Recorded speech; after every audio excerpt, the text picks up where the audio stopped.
এটা কিন্তু আসলে আমাদেরকে অনেকখানি মেধাবী কাছ থেকে কিন্তু পিছিয়ে দিচ্ছে।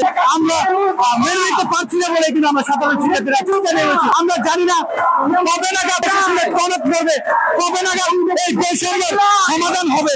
আমরা আসলে তাকিয়ে আছি তাদের দিকে। আমাদের আসলে দেয়ালে পিঠ থেকে গিয়েছে, আমাদের আর কিছু করার নেই। আমরা শুধু দাবি জানিয়ে আসতেছি। তবে আমি এটিও বলতে চাই, আমরা সাধারণ ছাত্ররা কিন্তু আমরা কিন্তু 52 উত্তরসূরি, আমরা কিন্তু 18 উত্তরসূরি। আমরা এত তাড়াতাড়ি হাল ছেড়ে দেওয়ার মানসিকতার মানুষ নেই। সাধারণ শিক্ষার্থী হিসেবে পড়াশোনা শেষ করে আমাদের ন্যূনতম একটা চাওয়া যে আমরা সরকারি চাকরি করে খাবো। আমরা যারা ঢাকা বিশ্ববিদ্যালয় সহ বিভিন্ন বিশ্ববিদ্যালয়ে পড়াশোনা করছি, জাতীয় বিশ্ববিদ্যালয়ে পড়াশোনা করছি, তাদের চাওয়া যে তারা যেন অন্যতম একটা চাকরি করে দেশে খাইতে পারে। কিন্তু বর্তমানে যে অবস্থা হচ্ছে 56% কোটা, সেখানে আমাদের সাধারণ শিক্ষার্থীদের পেটে লাথি মারা ছাড়া আর কিছুই না।